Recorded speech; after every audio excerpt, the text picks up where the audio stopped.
이제부터는 학생부 종합전형에 네. 대해서 한번 얘기를 하려고 합니다. 네. 학생부 종합전형은 몇 명? 아까 500 몇 명, 523명을 뽑는다고 되어 예, 있죠. 503명이 있습니다. 그러면 그게 단계별로 뽑는 거죠, 이게? 예, 그 1단계, 2단계. 네, 1단계가 이제 서류 100%. 100%, 예. 2단계가 2단계가 이제 그 1단계 70을 가져오고요. 네, 네, 네. 그다음에 면접 30%. 뭐 그렇게. 역시 이제 수능 체제는 없는 거고. 없습니다. 예. 네. 그러면 이렇게 해서 이제 광운 참빛 인재라고 부르더라고요. 네, 그렇습니다. 예. 그다음에 또 학생부 종합 전형 중에 소프트웨어 인재 전형이 있고. 네, 소프트웨어 인재 전형은 따로 있는데요. 아, 그것도 네. 똑같이 종합 전형입니다. 그렇죠, 그렇죠. 단지 다른 점이 뭐냐면 네. 그 방면에서 어떤 역량을 가지고 있는 학생을 뽑기 위한 것이기 때문에 네, 네. 예, 약간 이제 평가하는 방법이 좀 다르다 이렇게 보시면 되죠. 그죠. 학생부 종합 전형은 사실 얘기하면 굉장히 길어야 돼요, 그죠? 그렇지만 그렇지만 최대한 이제 짧게 찍으려고 노력은 할 건데요. 일단 그 학생부 종합 전형의 광운대만의 매력이라고 할까? 예, 그런 게 혹시 있나요? 있습니다. 네. 지금 거의 많은 대학들, 거의 대부분의 대학들이 평가 요소가 네. 학업 역량, 그다음에 전공 적합성, 발전 가능성, 그다음에 인성 네, 네. 이 네 가지를 주로 많이 보는 대기거든요. 네. 표준화됐다 볼 수 있는 네, 부분인데 네, 네. 그런데 이제 일단 학업 역량 쪽이 무조건 성적이다 볼 수 있는 것은 아니지만 어쨌든 정량적 기준이 될 수 있는 것이 학업 역량 쪽이다라고 볼 수밖에 없잖아요. 그렇죠. 예. 그다음에 그게 이제 우리가 몇 프로냐 하면 그게 20%입니다. 성적이. 예, 성적이 우리가 그냥 성적이다 하면 그냥 20%다. 단지 이제 전공 적합성이 두 가지로 나뉘는데 너무 디테일하게 설명해 주셔도 돼요, 이렇게? 괜찮습니다. 우리 학교 그래요? 뭐, 있는 그대로 다 펼쳐놓고 해야죠. 네네, 알겠습니다. 알겠습니다. 예, 전공 적합성은 두 가지가 있는데 네. 하나는 이제 그 전공에 따른 교과목일 수 있고 네. 활동 영역일 수 있잖아요. 네네. 교과목이 들어가기 때문에 이것도 성적이라고 보면 그게 이제 전공 적합성이 30%거든요. 네네. 그럼 그 반이라고 하면 그 15%잖아요. 그럼 성적을 아무리 많이 본다고 하더라도 우리는 35%.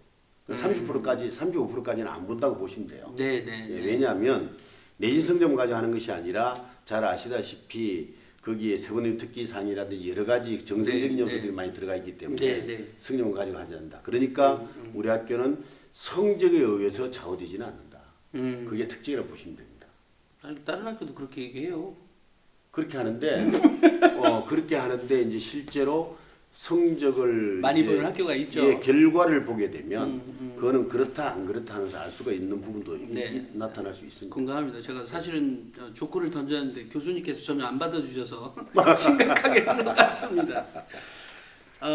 이 사실은 그 대학 중에 그 성적을 많이 보는 대학이 있습니다. 분명한 사실이고요. 하지만 그렇다고 그 대학조차도 우리는 그럼 성적으로 뽑느냐? 그건 아니다. 그것도 분명한 사실인 그렇죠. 겁니다. 예. 그렇기 때문에 어느 정도 적절한 조화를 나름대로 대학마다 찾아가는 것이죠. 그리고 이제 그런 것들이 어쨌든 그 안에 조직 내에서 다 어쨌든 그 서로 간에 협의가 끝난 내용대로 가는 거기 때문에 어떤 한 개인이 우리가 난 성적으로 뽑을 거야 해서 뽑아지는 건 아니다. 절대 아닙니다. 네, 그리고 네. 참 하나 더 특징이 하나 더 있는데 네. 면접에 1단계 합격을 하고 면접 대상자가 되게 되면 네. 면접에서 성적 안 봅니다. 면접에서는 네. 1단계 성적 봤는데 네. 2단계 또 면접에 또 성적 보는 것은 이중이잖아요. 네. 그래서 지금 그러면 그 말씀은 네. 결국은 1단계 성적이 70%이고 면접이 30%지 않습니까? 네. 2단계에서. 그럼 지금 말씀은 면접에서 많은 부분에서 당락이 결정될 수도 있다라고 하는 말씀으로 들리는데. 그럴 수 있죠. 왜냐하면 1단계가 70%인데 그 점수를 보면 점수가 촘촘하게 되어 있거든요. 네. 그러니까 면접 자체가 30%이긴 하지만 많이 뒤집어질 수 있다. 우리가 그 점만 하더라도 60대 40이었거든요. 이러다 네네. 보니까 너무 많이 뒤집어져 가지고 1단계의 서류 평가가 무색할 정도 되는 경우도 있어 가지고 이건 아니다. 이거는 결국엔 우리 스스로가 서류 평가에 모순을 가질 수밖에 없는 구조가 아닌가. 그래서 70% 올리자. 아, 네, 네. 예, 그렇게 한 거. 그랬군요. 예, 예. 그러면 지금 이렇게 학생부 종합전형을 준비하는, 네.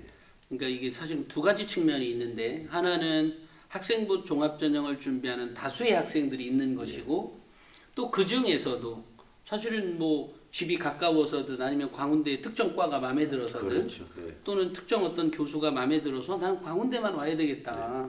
저 있어서 오는 경우도 있고요. 그러니까요. 그럴 때 예. 그러면 이제 두 부류의 학생이나 학부모들에게 예. 좀 전달해줄 메시지라고 할까요? 예. 뭐 그런 게 있을까요? 저는 이렇게 생각합니다. 어느 대학이 다 마찬가지겠지만 지금 현재 2015 개정 교육 과정은 창의 융합 인재를 그 목표로 하고 있는 택이잖아요. 네네. 그렇다면 이거는 미래지향적이거든요. 맞습니다. 그러면 현재의 상태가 아니라 서류를 꼼꼼히 뜯어보면 이 학생은 앞으로 이런 발전을 할 수 있을 것 같다. 이런 것이 훨씬 더 역량이 증가할 수 있을 것 같다. 이뻐 죽겠다, 그죠? 그렇죠, 그렇죠. 그러니까 성적 자체에 매몰되지 말라고 저는 생각하고 싶고요. 그다음에 내가 이걸 하면 앞으로 뭐가 될 것이다. 이런 것을 한번 예측해보고 막 찾아보고 노력하고 활동하고 이런 것들이 좀 담겼으면 좋겠다는 생각을 하거든요. 특히 우리 학교 같은 경우에 있어서는 사실 뭐 학교의 그 서열을 본다면 우리는 중간 정도밖에 안 되는 대학인데도 불구하고 우리 대학에서 그런 어떤 역량을 가지고 있는 학생들 성적이 좀 떨어진다 하더라도 미래지향적 태도나 가치를 가지고 있는 학생들이 온다면 우리 학교에서는 정말 성공할 수 있습니다. 대학에 성공한다는 말은 정말이에요? 정말입니다. 대학에서 성공한다는 말은 모든 교수들이나 이런 사람들 케어를 받을 수도 있고 자기 나름대로 더 훨씬 더 확장된 그런 어떤 역량을 발휘할 수 있는 부분이 될 수 있으니까 앞으로 굉장히 미래가 밝죠. 교수님, 제가 드렸던 질문은 학교에 합격해서 학교를 입학해서 다니는 경우 말고 일단 합격은 해야 되잖아요. 그럼. 그러니까 그런 학생들이 합격을 할 수 있는가에 대한 질문이었습니다. 합격할 수 있습니다. 왜냐하면 지금 그 우리 대학은 특목고 자사고 학생들이 거의 없어요. 오지 않습니다. 거의 오지 않고 거의 대부분. 근데 뭐 그것을 이렇게 말씀해 주세요. 그럼요.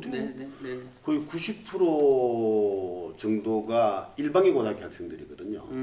그 일반인 고등학교 학생들 90% 넘네요. 93% 정도 되는데 그러면 일반인 고등학교 학생들 중에서 사실은 5등급짜리도 꽤 많이 되는 편인데 심지어는 5등급짜리가 많이 됐던 해가 13%. 제 교수님, 제가요 앞으로 이 학교 너무 좋아할 것 같다. 왜냐면 좋아하셔야 돼요. 제가 그 가천대 입학팀장하고 이걸 몇 번 찍었던 이유가 뭐냐면 얘기 중에 뭐 거침이 없어요. 오히려 제가 이거 얘기해도 돼? 이거 잠깐만. 이거 얘기해도 돼? 이렇게 하고 찍어요. 그래서 얘기하지만 이거 너무 불편해. 내가 불편해 오히려. 근데 지금 교수님이 말씀하시는 것들 보면 어떻게 보면 다 노골적? 아니 어찌됐건 다 디테일하게 구체적으로 있는 그대로 설명을 하고 계셔서 지금도 이게 많은 학부모들은 그래도 여기 가려면 아무리 못해도 정말 뭐 3등급 말이나 4등급 초나 이런 아이들이 해야 좀 받아주지 어떻게 뭐 5등급이 이렇게 바라볼 수 있겠어? 뭐 이렇게 생각하는 사람들이 많은데 어쨌든 가능성이 있다면 선발한다. 있습니다. 이제 팁으로 말씀을 드릴 것 같으면 3학년 때에서는 안 되는 거고 2학년 때라도 2학년 때 저는 이제 그것도 그 중대가 펜타곤 전형이죠. 하나의 그 오각형을 그릴 수 있는 부분인데 어떤 그 국어 과목이 있으면 국어 과목만 잘하는 것이 아니라 그 학생 인생의 모든 부분의 세특 같은 데서도 수학 시간도 이렇게 하더라. 이런 것들 좀 연계될 수 있는 것. 또 활동에서도 마찬가지. 성적이 좋다 나쁘다를 떠나서. 맞아요. 그러니까 선생님들이 몇 분 선생님들이 봐도 얘는 이런 학생이다. 이렇게 활동하고 있다. 이런 걸 보여준다 하면 등급이 좀 떨어진다 하도 그 학생은 분명히 합격합니다.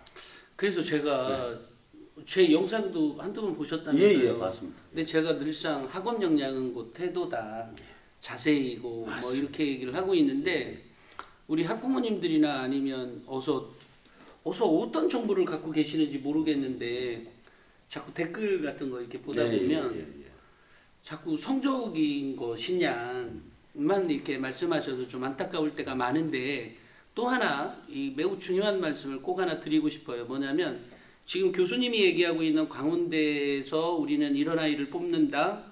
성적이 좀 부족한다고 하더라도 충분히 가능성 있는 인재를 선발한다라고 얘기했으면 이 말을 고지고대로 들어주셨으면 좋겠어요. 들었습니다. 왜냐하면 이 지금 우리가 흔히 학업 역량이라는 자체는 세 가지가 있습니다. 네. 그 지식, 그 다음에 태도, 그 다음에 기능 이 세 가지가 있거든요.